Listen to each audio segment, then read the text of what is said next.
Hey everyone, Dr. D here, and in this video we are going to be covering Chapter 4 from our Biology 12th edition by Campbell. And this chapter covers carbon and the molecular diversity of life. So let's go ahead and get started. Dr. D, Dr. D, Dr. D, Dr. D, Dr. D, Dr. D, Dr. D, Dr. D, Dr. D. Explain stuff. Okay, let's start Chapter 4. It's all about carbon. Carbon is so important when it comes to life.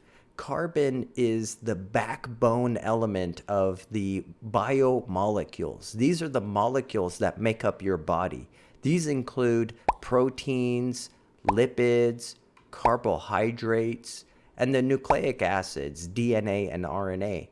These are fundamental molecules that make up your body, and they all have carbon at their core. So, in fact, carbon is so important to biology that organic molecules, when you hear that term, organic molecules, or if you're studying organic chemistry, did you know that just simply means the study of compounds that contain carbon? So if a molecule contains carbon and has at least one hydrogen, it's called an organic molecule. That's how central carbon is to organic chemistry, to organisms, to life, right? So if a molecule contains carbon and has at least one hydrogen, it's known as an organic molecule. And when many of you go on next semester or next year to study organic chemistry, I know a lot of my students go on to study organic chemistry. You're going to be studying these organic molecules, these carbon molecules. Organic compounds range from simple molecules to colossal ones. So organic compounds can be quite complex. Now, when we're talking about carbon, remember that carbon can bond to 4 other atoms. Electron configuration is the key to an atom's chemical characteristics. Remember, it's the valence electrons that dictate your chemical properties and your chemical characteristics. So, what you need to know is that with 4 valence electrons, do you guys remember that carbon has 4 valence electrons? This means that carbon can form 4 covalent bonds with a variety of other atoms. So take a look here at the periodic table of elements. I just want to remind you that carbon lives on the second row or the second period of the periodic table. And notice this, it's the 1, 2, 3, 4th element over, which means its shell, its second shell, has 4 valence electrons. And for carbon to fill its outermost shell, it would require 1, 2, 3, 4 more electrons. This means that carbon can pair with 4 partners. I just want to show you this. Look at this on the right. Carbon has 4 valence electrons.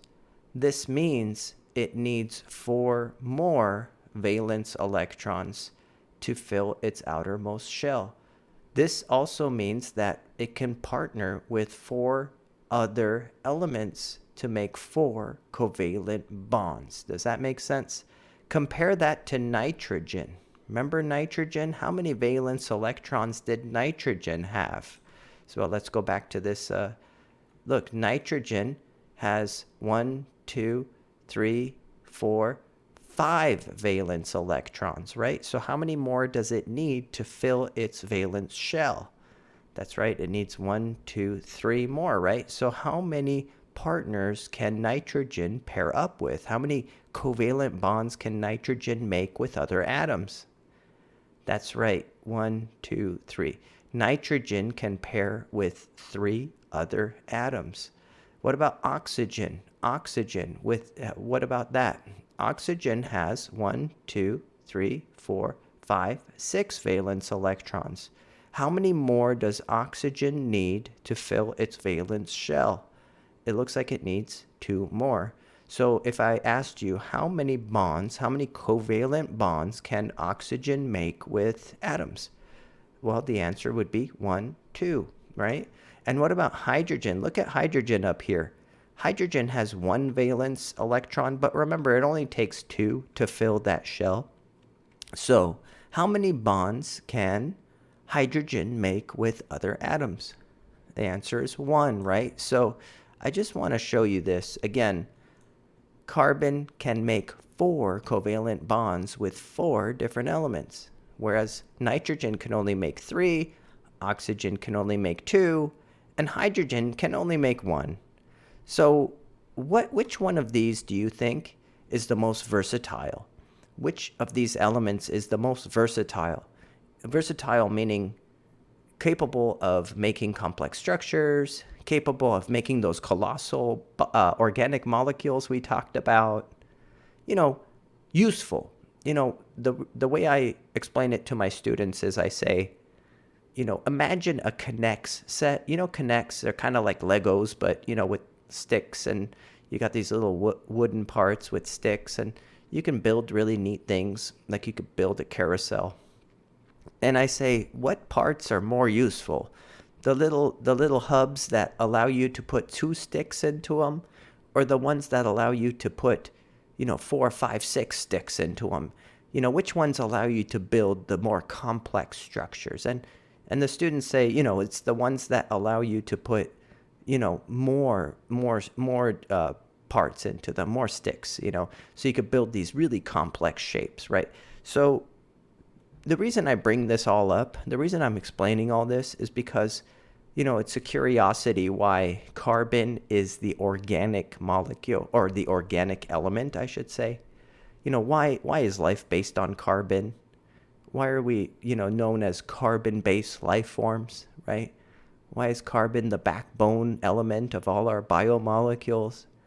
Well, if you think about it, carbon's so versatile. Carbon's like that amazing piece in the Connect set that lets you make all these complex structures. It can pair with 4 friends, right? It can pair with 4 other elements. And so you could build really, really neat things with carbon, right? Nitrogen, oxygen, hydrogen, they're more limited. You just can't build as complex molecules. Imagine how complex DNA is, for instance. It's a beautiful, complex molecule, right? You couldn't build DNA with a nitrogen backbone or with an oxygen backbone, definitely not with a hydrogen backbone, right? So carbon is beautiful in that it's plentiful and it's versatile. And this is likely why carbon is the backbone molecule of life. Now that we know that carbon can bind to 4 other elements to form 4 covalent bonds, we need to know what these molecules look like. And what's interesting is that in molecules with multiple carbons, each carbon bonded to 4 other atoms has what's called a tetrahedral shape. I'm going to show you what that means in a second. However, when 2 carbon atoms are joined by a double bond, anytime there's a double bond with carbon, the atoms joined to the carbons are in the same plane as the carbons. So this sounds pretty complicated, but I want to explain to you what these 2 important sentences mean. So look at this. This is going to make it clear what those 2 sentences were getting at. This is a molecule, CH4. We've talked about it quite a bit in chapters 2 and 3. It's methane, right? CH4. And I've been drawing it kind of like this, haven't I? On the board and such. I've been drawing the structural formula for methane. And it kind of looks like a plus sign when I draw it on the board. You see, you've got these H's coming out the sides, and you've got a little plus sign. But what I want you to know is that in reality, it looks nothing like a plus sign, right? Methane looks nothing like a little plus sign. Instead, anytime carbon is making single bonds only, like it is here, then it adopts a pyramid shape. Look, This is what it would look like. This is what methane would look like. If you could shrink yourself down to the size of an atom and look at methane, this is what methane would look like, right? It doesn't look like a plus sign, does it? It looks like a pyramid. Does that make sense? And that's because of the angle of the orbitals, right? And how the orbitals fill and share the electrons with hydrogens. In black, obviously, is the carbon. In light gray are the hydrogens. And I want you to know that because there are only single covalent bonds formed with this carbon, it adopts this pyramid shape, which is known as a tetrahedral shape. This is known as the tetrahedral shape. It's like a pyramid shape. Even when you make molecules that are a little more complex than methane, look at this molecule. This is C2H6, or ethane. It has 2 carbons bond together as well as 6 hydrogens. But I want to ask you this. Are there only single bonds here, single covalent bonds here in this molecule? The answer is yes. I don't see any double bonds going on. Remember, double bonds would look like 2 lines, right? I only see single covalent bonds, right? So what shape should this molecule have? That's right, a tetrahedral shape. It looks like two tetrahedral shapes, doesn't it? Almost like 2 pyramids that are kind of like looking at each other, like the Spider-Man's pointing at each other, that meme. Yeah. So here you can see that ethane has a tetrahedral shape. And if you were to look at ethane and you were the size of an atom, this is what it would look like on the right. This is ethane, okay? But now let me ask you this. Look at this molecule down here. It's also, got 2 carbons. It's C2H4, okay? And this is known as ethene or ethylene. Now, take a look here at the structural formula. What's different here? I see a double bond between these carbons, right? A double covalent bond. And that's interesting. Okay, that's interesting. What that tells me is that anytime a double bond forms with carbon's orbitals are strained, and carbon adopts a flat orientation called a planar orientation. It becomes flattened like a pancake, like a piece of paper. So look at this molecule here. Notice how ethene or ethylene has lost its pyramid shape. It's lost its tetrahedral shape, and it's flat. So this is a planar or flat molecule. Ethene is a flat planar molecule. Why? Because the carbons have formed a double bond, and that strains those orbitals, okay? So I just need you to know, because we're discussing carbon, right? This chapter's all about carbon, so we need to learn as much as we can about carbon. When carbon's only making single covalent bonds with neighbors, it adopts a tetrahedral conformation or tetrahedral shape. When it has even one double bond, then it has a planar shape. It loses that tetrahedral shape. And remember, carbon atoms can partner with atoms other than hydrogen, such as CO2, right? Carbon dioxide, CO2. CO2 is an interesting molecule because carbon is in the middle of 2 oxygens, and carbon is making a double bond, a double covalent bond with each of the oxygens. So let me ask you this. Let me ask you a couple of things. Let me test your knowledge, okay? Let's test our knowledge together. First of all, is CO2 an organic molecule? That's right, Wicket. It is not an organic molecule. And I know what you're thinking. Wait, what? I thought you said molecules that have carbon in them are organic. Well, here's the thing. for it to be organic, it needs at least one hydrogen. Do you see a hydrogen here in the CO2 molecule? No, there's no hydrogen. So CO2 is technically not an organic molecule. Okay, so I hope you got that one right. Let's try the next quiz question here for you, all right? The next quiz question. What shape does this molecule have? Does it have a tetrahedral shape to it? Or does it have a flat planar shape to it? That's right, it's a flat planar shape, right? Because it's forming double covalent bonds with carbon. That strains carbon's bonds, that causes carbon to flatten out like a piece of paper, and it forms a planar conformation. Awesome. I hope you got those. Otherwise, just brush up. You can do it. You can get it. Here's another example of carbon binding to elements other than hydrogen or oxygen. Here, carbon is binding to nitrogens as well, right? And this molecule is called urea. And look at this. Carbon is binding to this oxygen, it's binding to some nitrogens and hydrogens. And so this is a organic molecule, isn't it? This is an organic molecule because it has carbon, but it has at least one hydrogen as well. So I would say urea is an organic molecule, whereas CO2 is not an organic molecule. So good job.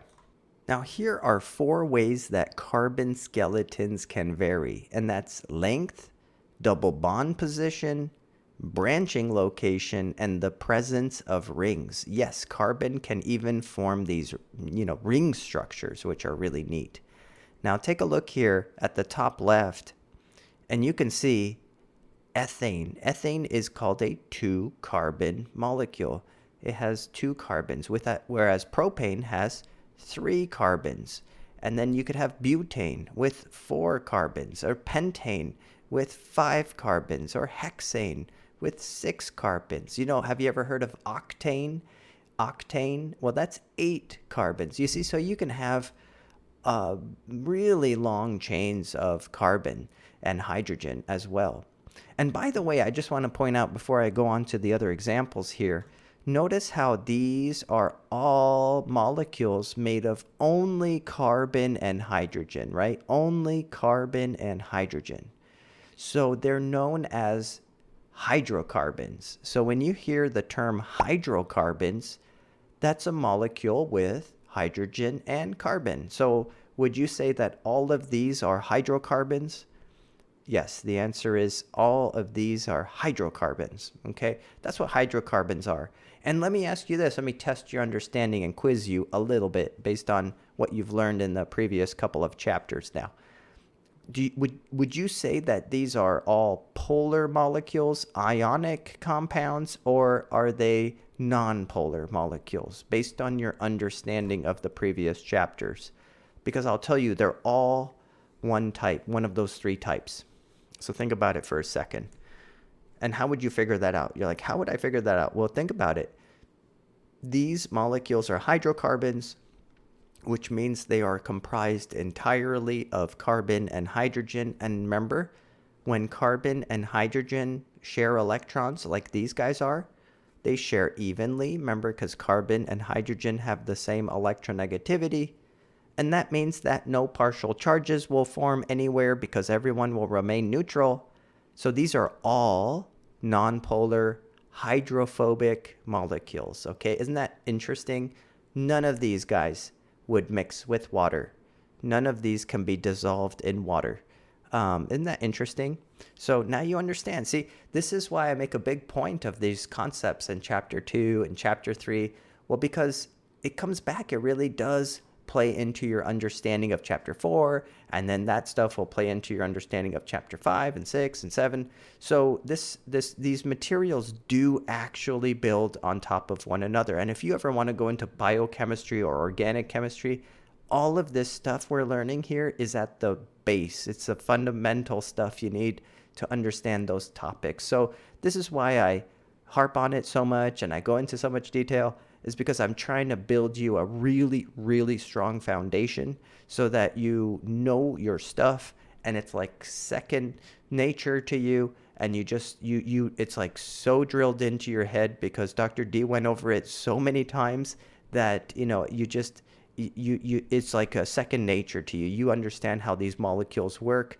And then the more that becomes the way you think, the easier new, harder concepts get to understanding. So that's kind of my goal here. So again, the carbon skeletons can vary in length, right? Let's look at the one on the right, top right. The carbon skeletons may have double bonds in different locations. So look at this.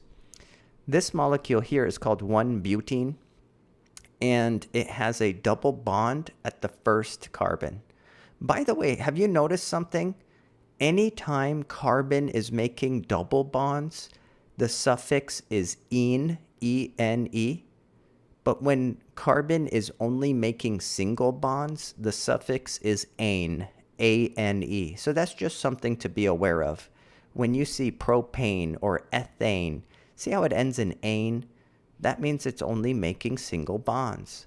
But butene or 2-butene, notice that these have double bonds, and that's why it ends in ene. So just a fun fact for you. Okay, so take a look here. 1-butene has a double bond on the first carbon of the chain, whereas 2-butene has a double bond on the second carbon of the chain. You see how the carbon location, the double bond location is the only difference between the two? And that might have real repercussions for how these molecules look, how they function, what they do. So these aren't just minor changes and minor details. They can have functional consequences. So they're important to understand. Now look at this at the bottom left. This is butane, which is simply 4 carbons in a row with hydrogens. However, this is a branched form of butane. So it's commonly called isobutane because you've got 3 carbons in a row and a branched methyl group, a branched carbon here. Okay, so notice that carbon can branch. Okay, but notice one more thing. Notice that carbon always makes 4 bonds. No matter what carbon is doing, it's always making 4 bonds, isn't it? Look, this carbon is making 4 bonds. This carbon is making 4 bonds. This carbon is making 4 bonds. Carbon always makes 4 bonds. So just take a second to look at all of these examples and look at every time you have a carbon, it makes 4 bonds. Like this carbon right here is making a bond with this hydrogen. It's making a bond with this hydrogen. It's making 2 bonds with this other carbon. You see, so it makes a total of 4 bonds. Carbon always makes a total of 4 bonds with its neighbors because it has 4 valence electrons and because it wants to make 4 more, it needs 4 more electrons, right? So now look at these. Look at these. These are really neat, okay? Look, this is the presence of rings. Carbon can form a ring, it could bond around into a circle. And this is a hydrocarbon ring called cyclohexane. That means it has 6 carbons in a cycle. This one is benzene, which is basically cyclohexane, but with double bonds. Isn't that neat? Double bonds. And notice this. I want you to notice one more thing.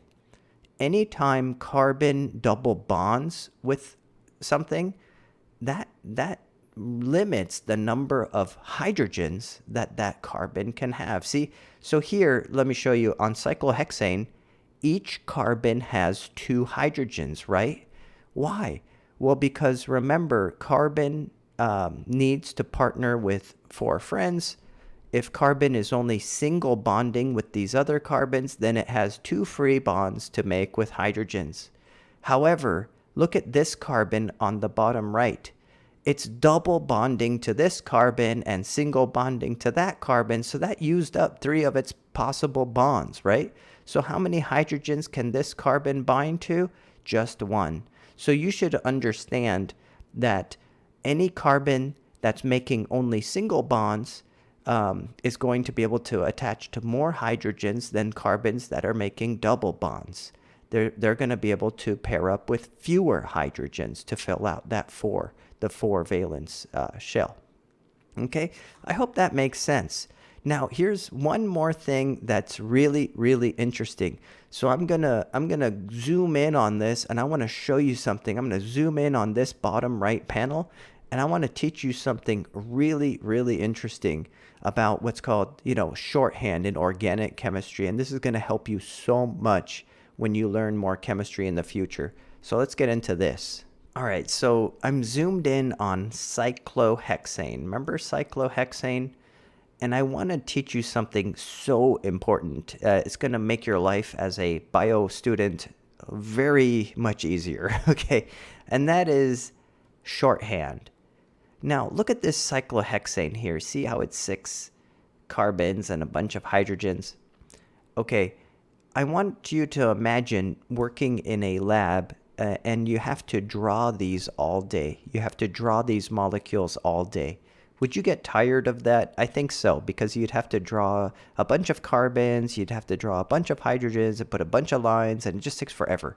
So organic chemists, they're so used to working with molecules that have carbon and hydrogen that they came up with a shorthand way of drawing this molecule. In fact, look at this on the right. Look at this on the right. This is called cyclohexane. And it basically the shorthand of drawing out cyclohexane.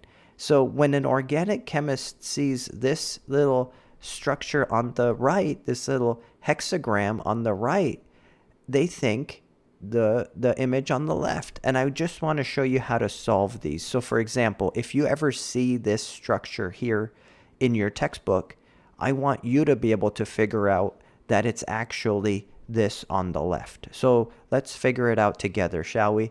Okay, I want you to know that anywhere you see lines, you see a line, that's a bond. Okay, these lines, these edges, the edges are bonds. Okay, this is a covalent bond. If you see one line like this, these are single covalent bonds. If you ever see a double line, that's a double covalent bond, okay? But these look like all single covalent bonds.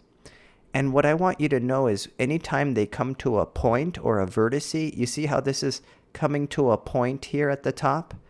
Anytime you see a vertex or a point, that is the location of a carbon, right? So there is a carbon here. There's another point or vertex here. So there is a carbon here. There is a carbon here. There is a carbon here, here, and lastly, here. Okay, so we've already figured out there are 6 carbons. Now, you might be wondering, well, what about the hydrogens? Where are they? Well, the hydrogens are assumed. Organic chemists know that organic molecules possess hydrogen in them. So they don't need to add them because they know once you solve for the carbons, you're going to understand that, hey, this carbon here is only making 2 bonds. But how many can carbon make? Ask yourself, how many bonds can carbon make? Remember, it's 4, but it's only making 2 of the 4 here. So what should that tell you? That would tell an organic chemist that it must be bonded to 2 hydrogens, right? So you can kind of solve this on your own. Does that make sense? So you would go on to the next carbon and see that it's also making 2 bonds, so it must also have 2 hydrogen friends, right? And then you go on to the next carbon and see it's also making 2 covalent bonds, so it must also have 2 hydrogens, right? Does that make sense? So you could go through and solve this on your own now. You could solve these. And anytime you see these interesting shapes in your chemistry book or in your biology book and you see things like this and you're not sure what it is, now you can solve it. Anywhere you see a point, anywhere you see a vertex or a point, fill in a carbon, and then just ask yourself, do the bonds add up to 4? If so, then there's no hydrogens. If not, add hydrogens. That's it, right? So let's do one more. Remember this guy? This is benzene, right? Now, how would you draw benzene? It looks like this in your textbook. Here's benzene. You see? This is benzene. And so what do these double lines mean? This double line? That means a double covalent bond, right? Isn't that interesting? But what do the vertices mean where they come to a point? That's right, Wicket. That's a carbon. Here we go. So let's put carbons in. Anywhere we see a point, there's a carbon, okay? Carbon, carbon, carbon, carbon, carbon, carbon, carbons, okay? We have 6 carbons in a ring. Now, let me ask you this.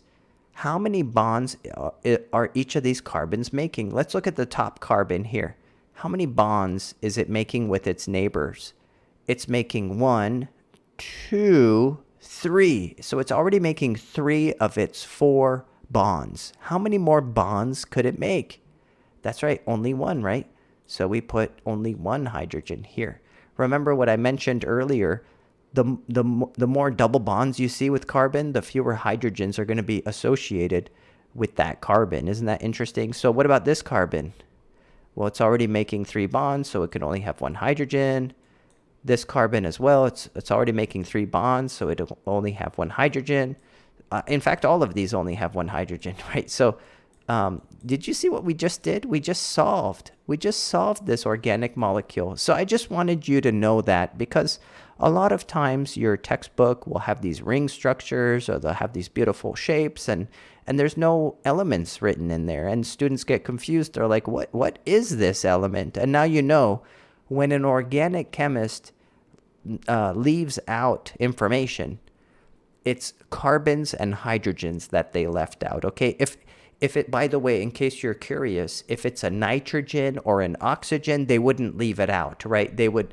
So for example, I'll give you an example.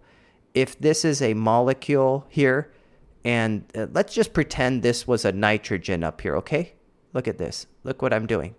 Just pretend this was a ring structure, and this is a nitrogen at the top location. Well, then the shorthand here, let me show you something. In fact, hold on, let me do this. Pow. Okay, now look at this. I'm going to show you something. The shorthand, if this was a nitrogen here, the shorthand would say nitrogen there. That would be the shorthand. Does that make sense? So if the shorthand only leaves out the C's and the H's. Anything else, the shorthand would not leave out. Does that make sense? So for example, like I said, if there's a nitrogen, even the shorthand would say that's a nitrogen right there. Does that make sense? So hopefully that helps you. Now when you see these ring structures like this, you're not scared. You're like, oh, okay, I can solve this. Now you'll be clamoring to solve it real quick and see it, right? So next, we're gonna look at this in just a second. We're gonna look at this type of organic molecules, and I know you're already champing at the bit to solve these and say, oh, I see a vertex here. It's a carbon. You know, like, look, these are all carbons, aren't they? And you're right, exactly. All of these are carbons on these biomolecules. Look, this molecule here that I'm writing on, this is estrogen, right? It's got a bunch of carbons in its carbon backbone, right? Look at this. This is its carbon backbone. And anywhere you see a vertice, that is a carbon, right? That is a carbon. And look at this molecule on the right. This is testosterone. Anywhere you see a vertice, that's a carbon. So I'm writing in the carbons for you. Carbon, carbon, carbon, carbon, carbon, carbon, carbon, carbon, carbon, right? These are all carbons. So this is what we mean by saying that organic molecules and biomolecules, they have carbon backbones. Look at these 2 molecules. These are known as hormone steroids. On the left, you have estradiol or estrogen, and on the right, you have testosterone. And notice that they are composed of 4 fused rings, carbon rings. And so these are biomolecules. These have a bunch of carbons. And now you know how to solve, right? So let me ask you, for instance, let's quickly do one, and then we'll take a quick break time with Gizmo and Wicket, all right? Let's solve this one right here. Do you see this one right here that I'm circling? This carbon is making how many bonds with its neighbors? Okay, it's making a single covalent bond with this carbon. It's making a single covalent bond with that carbon. So how many hydrogens would be attached to this carbon? Yes, the answer is 2. Okay, 2 carbons there. I'm sorry, 2 hydrogens there attached to this carbon. But look at this carbon right here. Look at this carbon. Okay, look at this carbon. How many bonds is it making already with its neighbors? Okay, it's making 1 bond with this carbon, but it's making a double bond to that carbon, right? So how many hydrogens does this carbon have? 1 more, right? To make it a 4th bond. So 1, 2, 3, 4 bonds, right? And now the most interesting one. Look at this carbon right here. Look at this carbon right here. How many bonds is it making with neighbors? Okay, it's making 1 bond to this carbon. It's making 1 bond with that carbon. But it's making 2 bonds with this other carbon, right? So it's making 4 bonds already. So how many hydrogens are attached to this carbon right here? Yep, 0. 0 hydrogens. So now you could go through and solve this, can't you? You could go through and put all the hydrogens in, make sure everything counts up to 4. You know, you could just go through and solve this now. And see, this is power, right? Because now anytime you see these structures, I don't know what happened here. Anytime you see these structures in your textbook, you could go through and actually solve these things now. Isn't that neat? So you understand organic chemistry now a little bit better. You understand how the carbon can make all these beautiful structures like estrogen and testosterone, these big complex structures that wouldn't be possible if you were using nitrogen or oxygen. You couldn't make these complex structures with those elements. So carbon really is a beautiful, versatile element, and it's the backbone of our organic molecules, right? So with that being said, let's take a quick little break time with Gizmo and Wicket and see what these little guys are up to, and we'll be right back with more.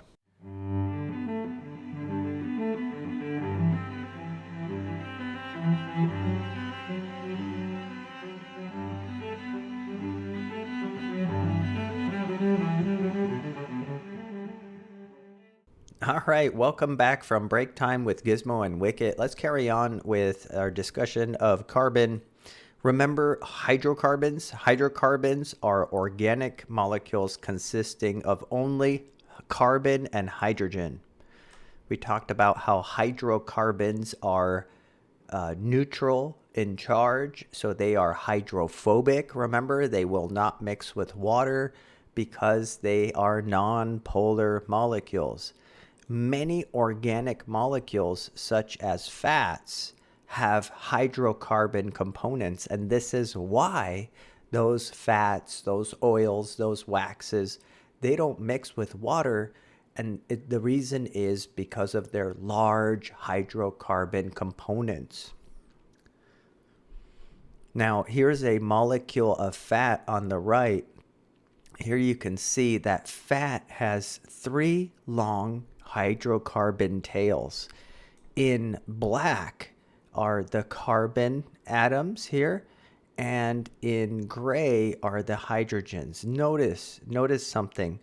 Notice that a fat molecule has 3 long hydrocarbon tails, and these hydrocarbon tails are completely nonpolar. And so fat does not mix with water, and this is a large reason why, because you've got these hydrophobic tails that don't mix with water. The next concept here we need to touch on is the concept of isomers. Isomers are simply compounds with the same molecular formula, but different structures and properties. We're going to discuss 3 types of isomers: structural isomers, which have different covalent arrangements; Cis-Trans isomers, which are also known as geometric isomers. These have the same covalent bonds, but differ in their spatial arrangements. So I'll show you how that works in a minute. And enantiomers, which are isomers that are mirror images of each other. So let's touch on each type of isomer. Again, isomers have the same molecular formula, but different structures. So let's look at a very simple example right here with structural isomers. These are, on the left, you have pentane, which is C5H12.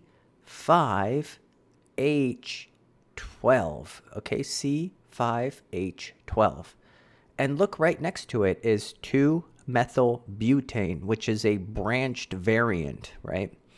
And this molecule here is also C5H12. So in fact, both of these have 5 carbons and 12 hydrogens. But I want you to notice that they have different structures, and that's why they are different structural isomers. Okay, now let's look at this example down here, B, example B, the Cis-Trans isomers, also known as geometric isomers. Now the cis isomer is where these components, you see these X components right here? You see how the X components are on one side of the molecule? And notice this molecule is flat, isn't it? Because look, carbon is double bonded to another carbon. What does that tell you about this overall molecule's shape? Is it tetrahedral or planar? That's right, Wicket. It is planar. You have a carbon double bonded to carbon. That makes this whole thing flat like a piece of paper. Okay. And if you have a piece of paper with these X components on the same side, that would be the cis isomer. See, the two X's are on the same side. However, if you have a piece of paper and these X's are on opposite sides, that's the trans isomer. The two X's are on opposite sides. So when you have components on the same side or across from one another, then these are known as geometric isomers or the Cis-Trans isomers. So again, it's a type of isomer, but it's a specialized case. Here's another specialized case. We have enantiomers, okay? Enantiomers. These are mirror images. So imagine your hands, right? Your hands. You have a left hand and a right hand. And just like your hands are mirror images of one another, they look correct in the mirror. They look identical in the mirror, right? So they are superimposable, but they aren't identical, are they? Your left hand is not identical to your right hand. So enantiomers are superimposable, but not identical, kind of like your hands.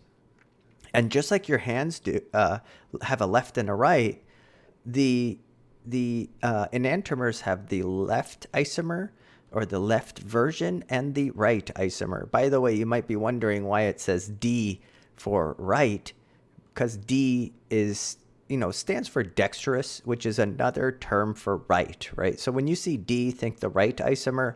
When you see L, think the left isomer. Also, by the way, the L isomer can also be called the S isomer sometimes, and that's because left is associated with sinister. So fun fact for you, S or L isomer is the left isomer, and the D or R isomers are the right isomers. And again, here's an example. This is carbon bound to these other components, okay? And notice that both of these molecules have the same components. However, they have the tetrahedral arrangement, and if these two molecules were to look at each other in the mirror, let's say there was a mirror between them, they would look correct. However, there's no way to turn this molecule on the right. There's no way to turn it around so that it identically matches this enantiomer on the left. The only way to make them identical would be to remove two of these components, like to remove this hydrogen and this methyl group and maybe switch them around, right? So that would be the only way to make them identical to one another. And we're not doing that, right? So these two molecules are not identical, but they look correct in the mirror, right? So they are known as the left and the right isomers. And by the way, when you guys move on to organic chemistry class later on, part of organic chemistry is figuring out whether a particular molecule like this is the L isomer or whether it's the D isomer, following certain rules. So again, these enantiomers, they exist as left and right isomers. And this is important in the pharmaceutical industry because sometimes only one enantiomer might be biologically active and the other one might be inactive, right? So, for example, ibuprofen, which reduces inflammation and pain, well, the left or S isomer is the true effective enantiomer. It's the pain reducer and inflammation reducer, while the R isomer of ibuprofen, it doesn't function. It's ineffective, right? Now, moving on to our final concept here, we're moving on to functional groups. Now, what are functional groups? Look at estrogen and testosterone. Remember when we touched on estrogen and testosterone? I told you that they have a carbon backbone, and we even wrote out all the little carbons here. Everywhere you see a point or a vertice, we filled it in with a carbon, and then we started solving for the hydrogens. Remember that? Well, this is known as the carbon backbone of these organic molecules of estrogen and testosterone, right? Okay, so that's the backbone, and it's kind of like shaded in this mustard color. But I want you to notice something. Attached to this carbon backbone of 4 fused rings are these things that kind of hang off the side. You see they're attached to the carbon backbone, like this OH here. You've got this CH3 here. You've got an OH here. You've got an O here, a CH3 here, a CH3 here, an OH here. You see how these are little attachments to the carbon backbone, right? They're not exactly part of the carbon backbone, but they're attached to the carbon backbone. You see these? Well, these are known as functional groups. And functional groups are actually very important to understand in biology. They all have names and they all have properties. And the reason they're so important to understand is because those functional groups I just pointed out to you, functional groups give molecules special properties. And these properties are very important to understand. So and that's why we're going to learn about these functional groups. Like, we're going to talk about this functional group here, OH. We're going to talk about what's it good for, what's a consequence of a molecule having an OH, what does that mean for the molecule? Does it change the molecule's properties? Does it change the naming of the molecule? Does it change the pH of the molecule? What is the consequence of having an OH, functional group? And then a CH3 functional group, like, what does that do when a molecule has a CH3 attached to it? What does that do to the molecule? Or if you have a O double bond, what's the consequence of having that connected to your backbone, right? Does that make sense? You guys follow me? So these little attachments, these little guys, are called functional groups. And look at this. So again, functional groups are the components of organic molecules that are most commonly involved in chemical reactions. The number and arrangement of functional groups give each molecule its unique properties. Now look at this. These are the functional groups we're going to discuss, and we're going to go through each one by one. Hydroxyl group, Carbonyl group, Carboxyl group, Amino group, Sulfhydryl group, Phosphate group, and Methyl group.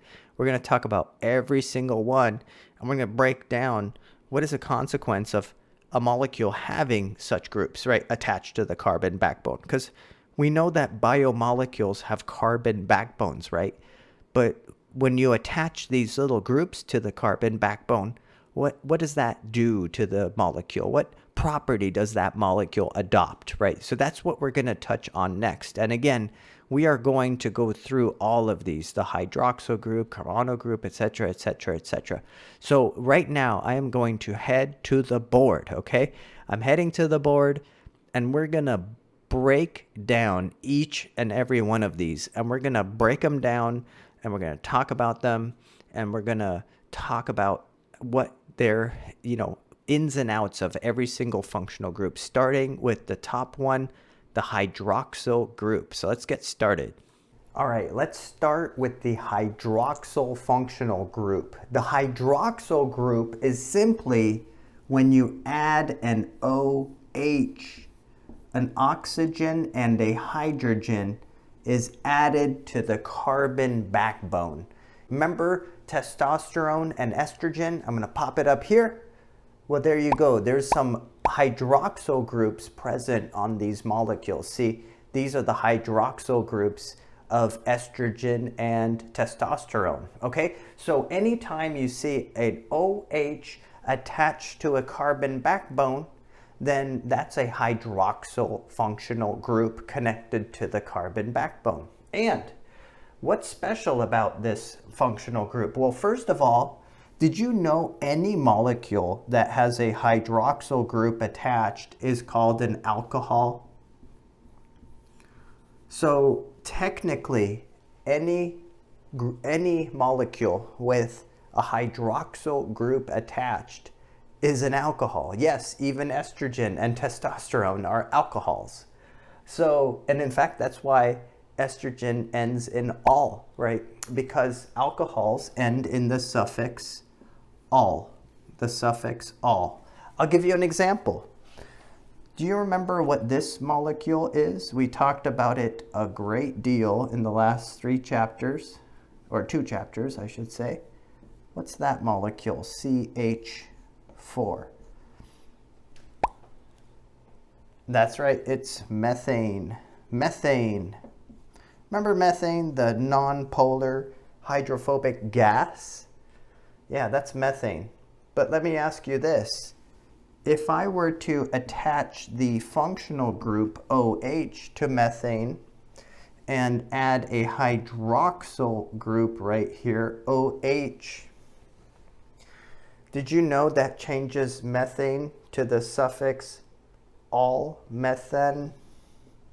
methanol? You may have heard of methanol. Methanol is a type of alcohol. It's not a drinking type of alcohol, you know, but it is a type of alcohol. Methanol, okay?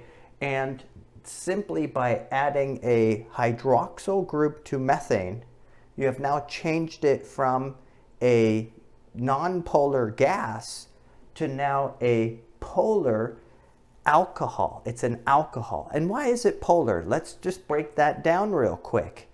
That's another property of the hydroxyl group that I need you to understand. And again, I'm bringing concepts from chapter 2 and chapter 3 back.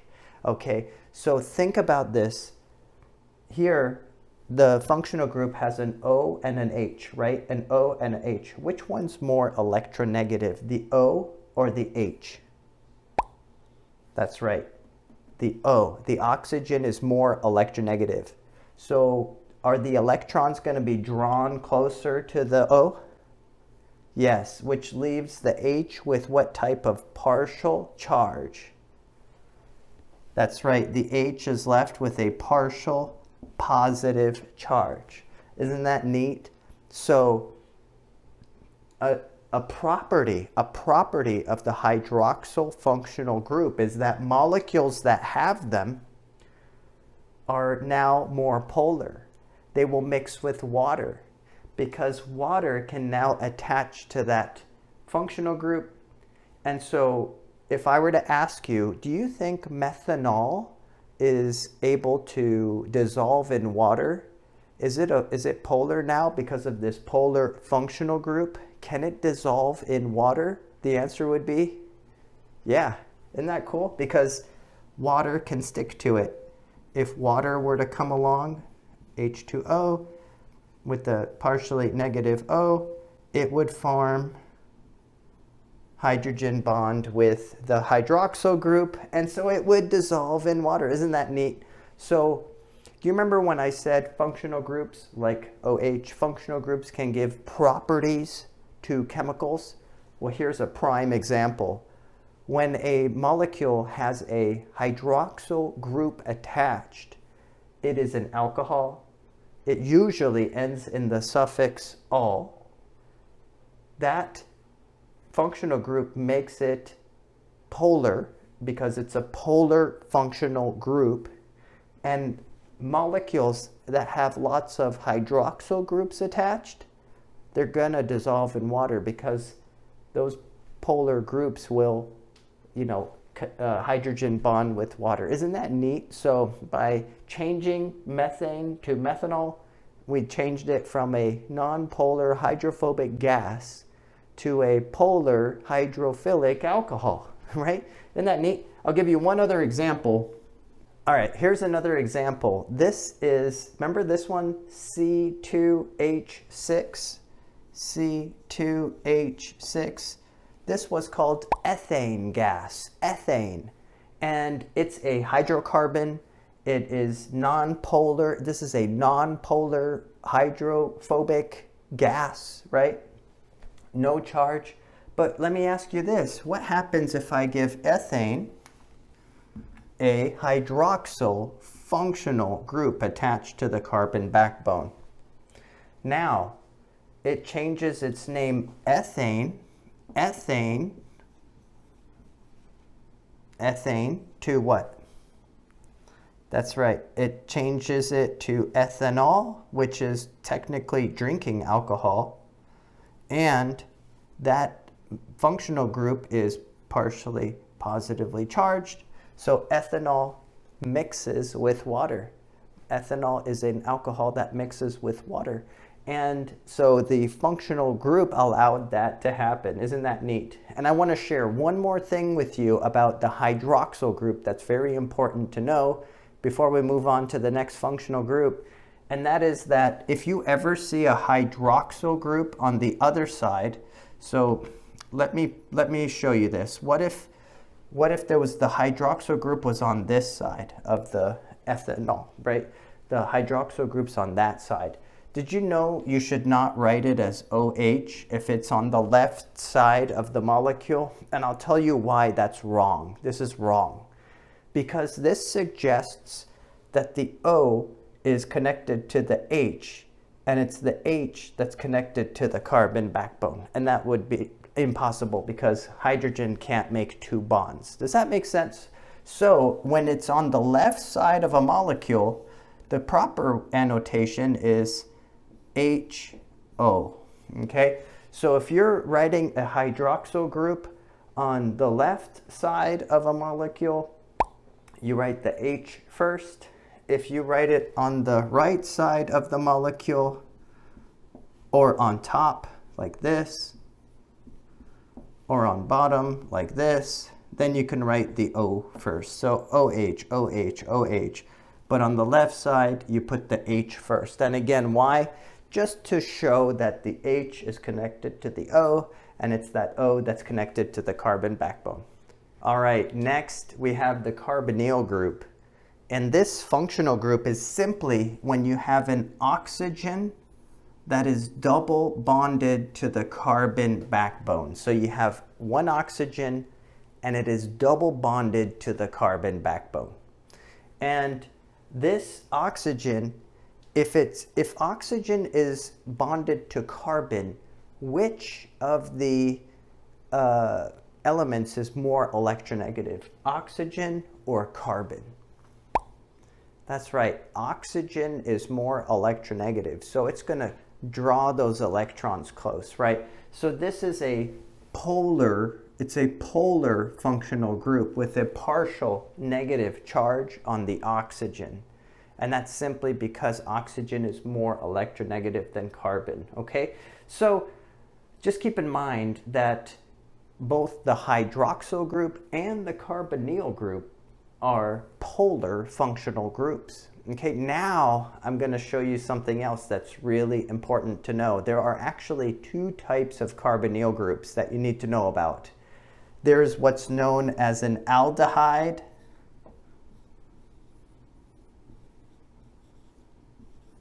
carbonyl group and a ketone carbonyl group. And in just 1 second, I'm going to show you the difference between the two. All right, so what I've drawn here for you are two different molecules which possess a carbonyl group.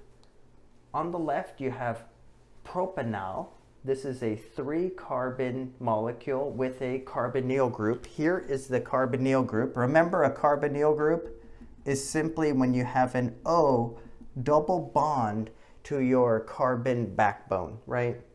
And then look at this molecule on the right. It's also a 3-carbon molecule. This one's called acetone, and it is also it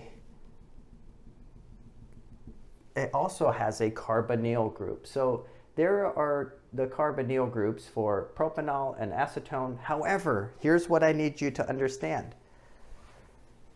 This carbonyl group on propanol is not just a carbonyl group, it is known as an aldehyde carbonyl group. While this carbonyl group on acetone is not just a carbonyl group, it is a ketone carbonyl group. So I want to teach you the difference so that you can spot them for yourself.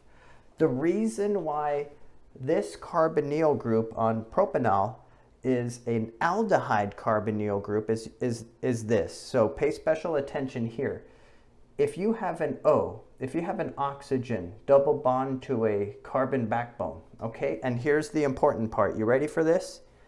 If the carbon that's connected to the O has a carbon only on one side of it, you see, has a carbon only on one side, but not on both sides, then it's an aldehyde carbonyl group. And aldehyde carbonyl groups frequently end in the suffix -al. Okay? Now, how is that different from a ketone carbonyl group? Now watch this. In a ketone carbonyl group, the carbonyl group is connected to the carbon, and this is the important part, that carbon has a carbon on each side, That's a ketone carbonyl group, and these usually end in -one, right? In -one. So both are polar, right?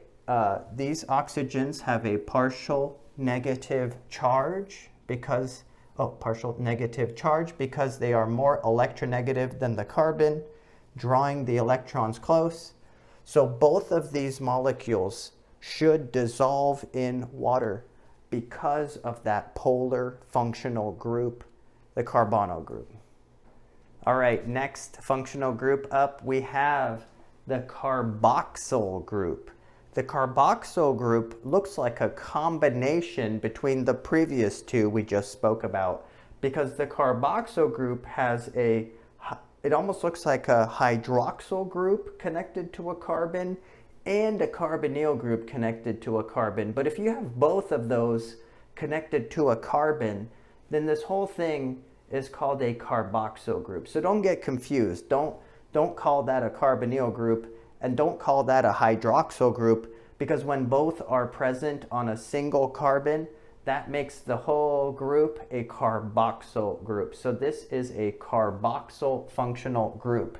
And what you need to know about carboxyl functional groups is when you have these carboxyl groups connected to a carbon backbone, then that makes the molecule an acid. It's an acidic functional group. And molecules that possess these functional groups are called acids. So let me give you an example. Remember this molecule here? What is this molecule here? That's right, that's ethane, right? It's a non-polar gas, right? Non-polar hydrocarbon gas.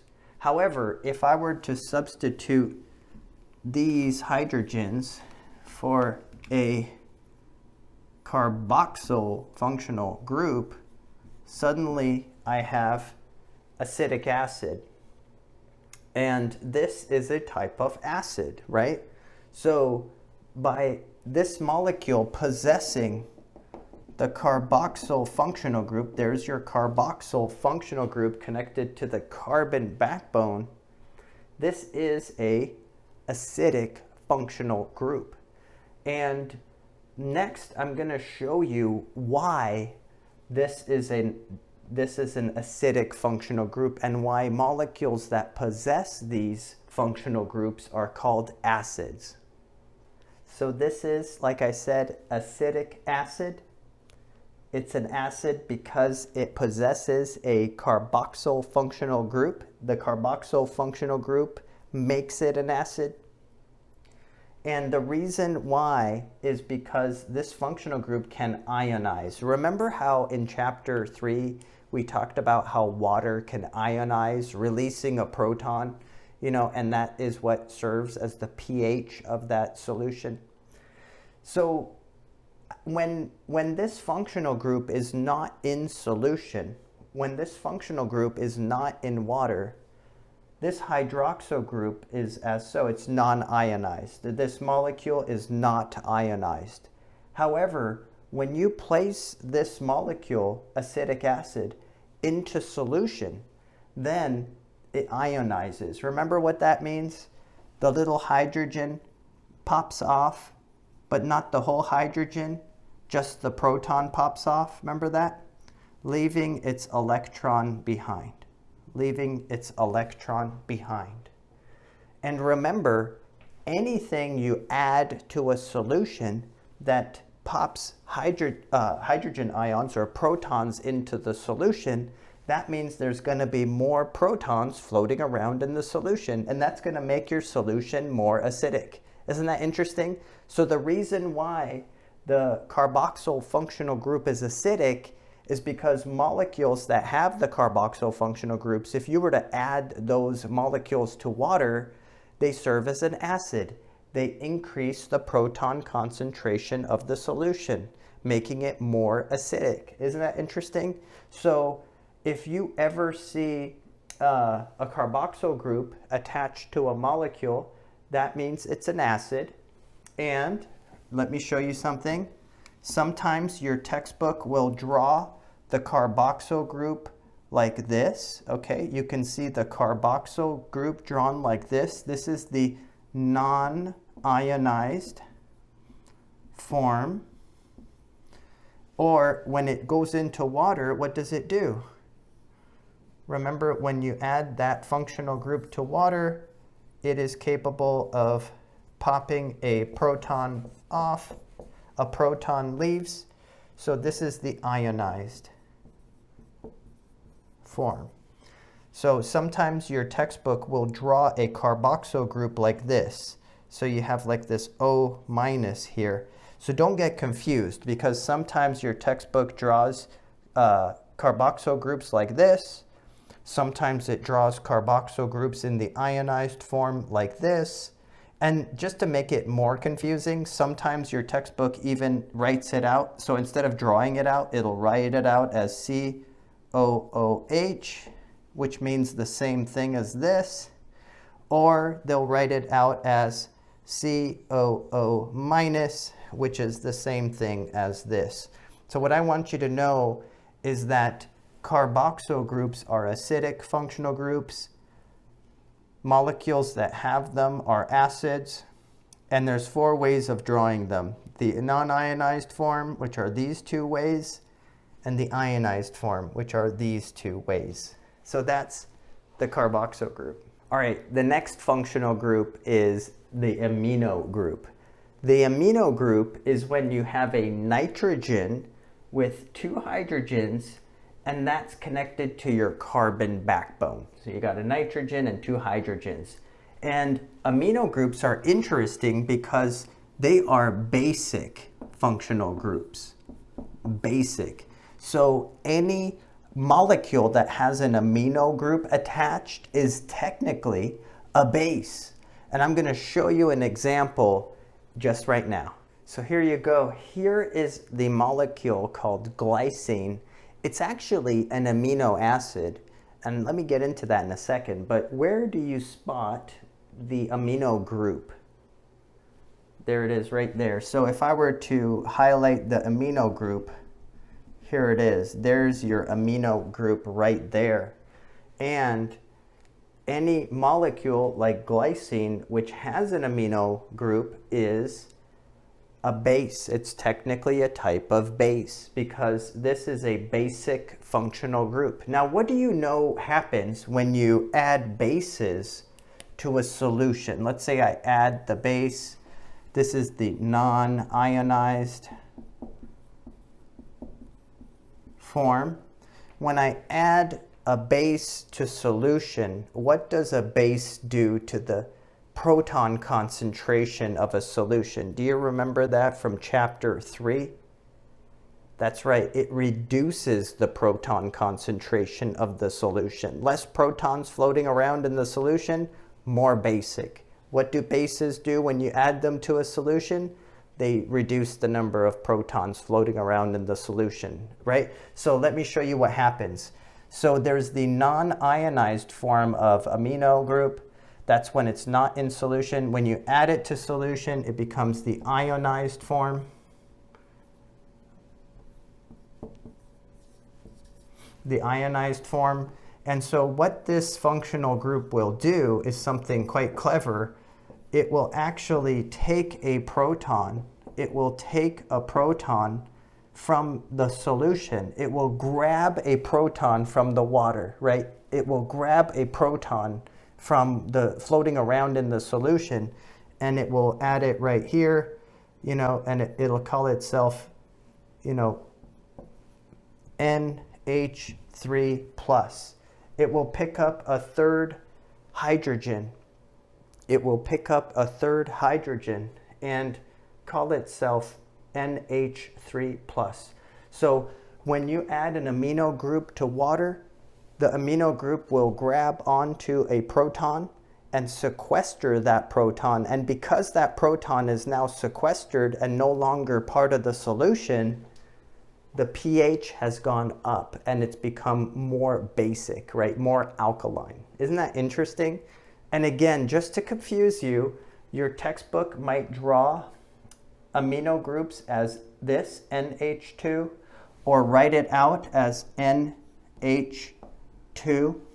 or your textbook will kind of draw it something like this, or like this, you know, NH3 plus, or write it out as NH3 plus, okay? So what I want you to know, again, what do I need you to know? An amino group is a nitrogen and 2 hydrogens. It's a basic functional group. Any molecule that possesses a amino group is a base. In its non-ionized form, it has N and 2 H's, or it's written out NH2. In its ionized form, it has N with 3 H's and a positive charge, and it's written out as NH3 plus. And one more thing, if you ever have an amino group on the left side of a molecule, remember you have to write the H's first. So it'd be H2N. If the amino group is on the left side, it would be called H2N. Remember, because you have to show that the H's are connected to the N and the N is connected to your carbon backbone, okay? And one last thing I want to show you, which is really cool, okay? One last cool thing about the amino group. Look at glycine. Glycine is an amino acid, okay? Amino acids are used as building blocks for your proteins, right?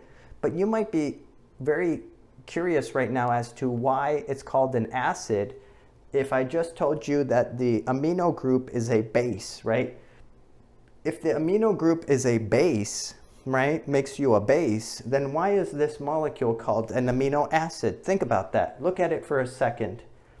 Why is glycine, which is an amino acid, why is it called an acid when the amino group is a basic functional group?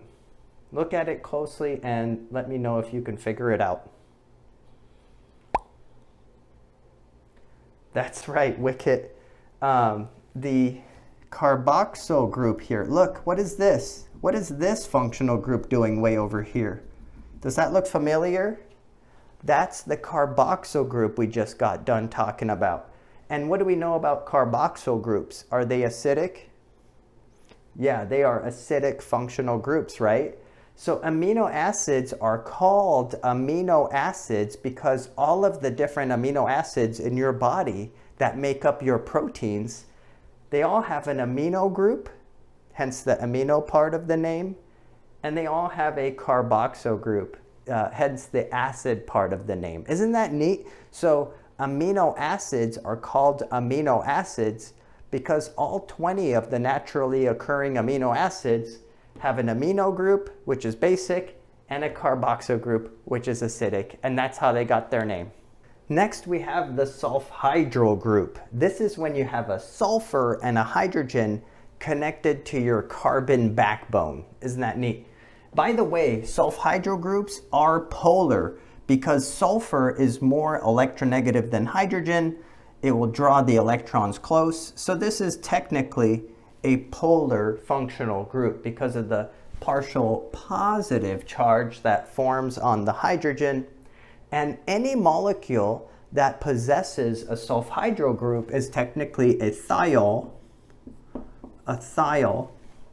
And I want to show you an example of an important sulfhydryl group that's part of your proteins in your body. All right, what I just drew here on the board for you is a amino acid which makes up some of the proteins in your body. An amino acid called cysteine, okay? And just to check, remember I said all amino acids have an amino group and a carboxyl group? Let's check. Do you spy with your eye an amino group on this amino acid called cysteine? Yep, right there, N and 2 H's. Great. Do you spy a carboxyl group? Right there, yes. Carbon double bond to oxygen and bonded to a hydroxyl group. Great, so it checks out that this is a amino acid, but we're talking about sulfhydryl groups where there's a sulfur and a hydrogen attached. Do we have a sulfhydryl group attached to cysteine? Right here, don't we? Look, right here, we have a sulfhydryl group on cysteine. So we have a sulfhydryl group, an amino group, and a carboxyl group on cysteine. Great. Now, what's really neat is that cysteine has a sulfhydryl group, and so in your proteins in your body, anytime two cysteines come into contact, something special happens. And this is what I want you to know about the sulfhydryl group. When two sulfhydryl groups come close, when two sulfhydryl groups get close, they not just form a weak hydrogen bond, no. They do one better, and they actually end up forming an actual covalent bond between the sulfhydryl groups. That's what's special about sulfhydryl groups. When two of them meet, they'll make a covalent bond. And I want to show you how that looks in just a second.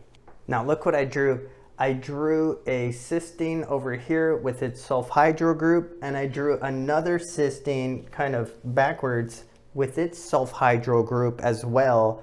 And remember, when a sulfhydryl group or a hydroxyl group is on the left side of a molecule like this, you always write the H first. That's why it's not SH, it's HS, right? But these are both sulfhydryl groups. And I told you something special happens. When two sulfhydryl groups meet, something special happens. And this is what happens. They lose their hydrogens, and the sulfurs actually form an actual covalent bond. An actual covalent bond, a strong, strong bond, right? And this is called a disulfide. A disulfide bond,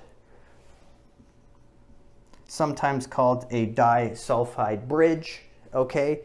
That's what forms when two sulfhydryl groups meet. That's what I want you to know. And what's really cool, let me tell you an interesting detail. You know, people have different types of naturally occurring hair, right? Well, I've lost most of mine, as you can see. But, you know, people have straight hair. People can have wavy hair. People have curly hair. And that's heritable, right? That's in your genes. So how does that work? Why is some hair straight and some hair wavy and some hair curly? Well, believe it or not, it has everything to do with these sulfhydryl functional groups and cysteine, the amino acid. And let me explain. Your hair is made up of protein, right? Your hair is made up of proteins. And in those proteins, part of those proteins are the amino acid cysteine. And people with curly hair have more cysteines in certain spots. And those cysteines in the hair protein meet and form disulfide bonds, which are very strong. And that causes the hair to curl, right? Isn't that interesting? People with straight hair, they have a different orientation of cysteines. They maybe have fewer cysteine. And so they don't form these disulfide bonds in their hair proteins. And so the curling does not occur. Isn't that interesting, right? So now we know what we need to know about sulfhydryl groups. Sulfhydryl groups are a sulfur and a hydrogen. They're technically polar functional groups, which will help molecules mix with water. These molecules that have sulfhydryl groups are called diols. When a sulfhydryl group meets another sulfhydryl group, they lose their hydrogens and they form a disulfide bond or a disulfide bridge. Next up on the list, the phosphate group, specifically the organic phosphate group. A phosphate group has a phosphorus surrounded by 4 oxygens, and this phosphate group is connected to your carbon backbone. Notice how phosphate groups are negatively charged. They have full negative charges, and so they will help a molecule to mix with water, right? Because the water can stick to those negative charges. Okay, and so phosphate groups are negatively charged functional groups, and when you see a phosphorus and 4 oxygens, that is a phosphate group. And the last functional group we'll be discussing is the methyl functional group. This is simply when you have a carbon and 3 hydrogens connected to your carbon backbone. And what do we know about carbon and hydrogen? Are those polar, ionic, or nonpolar entities? That's right, Wicket. They are nonpolar, right? Carbon and hydrogen share electrons evenly. This is going to result in nonpolar covalent bonds. And so this is our first and only nonpolar functional group. So if a molecule is surrounded by these methyl groups, those methyl groups are not going to assist with solubility in water. Okay, so this is a nonpolar functional group, CH3. And next, let me give you an example just to look at. All right, here I drew kind of a benzene ring with a methyl group attached. So if I saw something like this, I would circle that and call that a methyl group. But I want you to see something else. If there was a methyl group on this side, for instance, if there was a methyl group here, how would I write it, do you think? Do you think I would write it CH3? Ah, right. I would put the H's first. So it would be called H3C. Does that make sense? Again, anytime on the left side, you want to write the H's first just to, make sure people know that the H's are connected to the C and the C is what's connected to the backbone. So if I write a methyl group on the right side of a molecule or on the top or bottom of a molecule, I denote it as CH3. If I write a methyl group on the left side of a molecule, that's the opposite, it's H3C. All right, and with all that, let's head back to the computer and finish off this chapter. Welcome back. So we went through each of these different functional groups and talked about some of their properties. We discussed some of their structures and how they can change when added to solution, for instance. So let's go back to these molecules. Remember these estradiol and testosterone hormones? Now let me ask you this. Let's quiz you on estrogen. What are the functional groups? Are there any hydroxyl groups? Yep, there's a hydroxyl group. And is this a hydroxyl group? Remember, on the left side of the molecule, the H is written first. See that? So yes, this is a hydroxyl group. And so estrogen has 2 hydroxyl groups, and that's what makes it an alcohol. That's why it ends in -ol, although it doesn't have to end in -ol.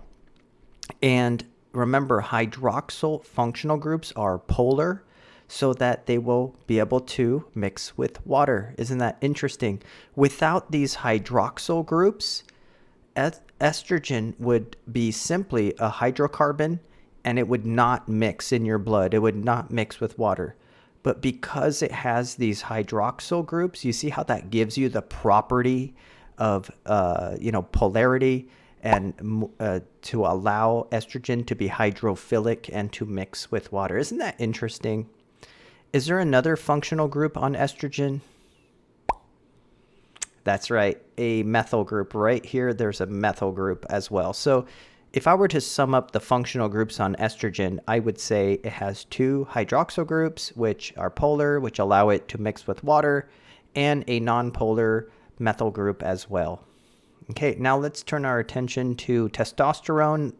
Do we have any hydroxyl groups on testosterone? Yes, right here, and that's a polar functional group, and it makes it an alcohol. Are there any methyl groups on testosterone? Yep, right here there's a methyl group, and right here there's a methyl group. And remember, methyl groups are nonpolar functional groups. And what's this over here? I see another functional group right here. Oh, well, that's a carbonyl group, isn't it? A carbonyl group. Now, let me ask you this. This is a quiz for you now. Let me ask you, is this a ketone carbonyl group or an aldehyde carbonyl group? Do you remember the difference? Well, let's see. The O is double bond to this carbon right here, and that carbon has a carbon on each side. What was that?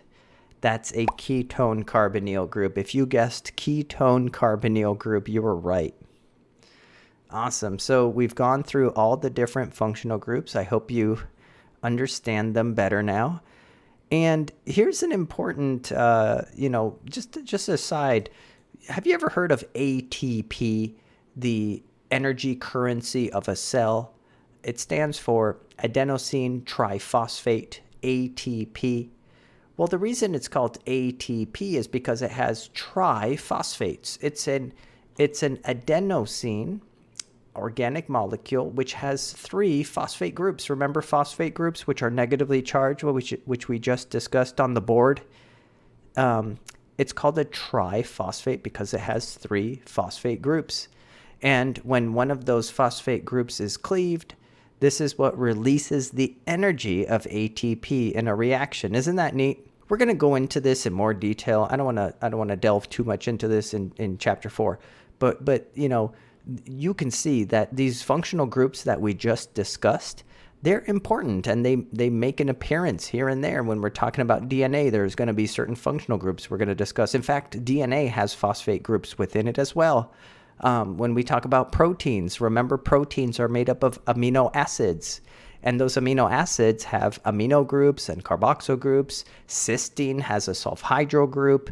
When we talk about lipids, remember lipids have functional groups. And then when we talk about sugars can have functional groups like hydroxyl groups or carbonyl groups, aldehyde and ketone carbonyl groups. So, you're not learning these functional groups in vain. These functional groups are going to be very important to your understanding of how the cell works. So it's very, very worth learning. Okay. Well, anyway, that leads us to the end of the chapter. Carbon is very versatile, very interesting element, and it makes up the backbone of our biomolecules and our organic molecules. So it's very important to know how it works, and hopefully you have a better understanding of how it works. So with that, let's wrap up this chapter, and I will catch you guys next time. Dr. D, Dr. D, Dr. D. Dr. D, Dr. D, Dr. D. A Dr. D, Dr. D, Dr. D. Dr. D, Dr. D, Dr. D. A Dr. D, Dr. D, Dr. D. Dr. D, Dr. D, Dr. D. A Dr. D, Dr. D, Dr. D.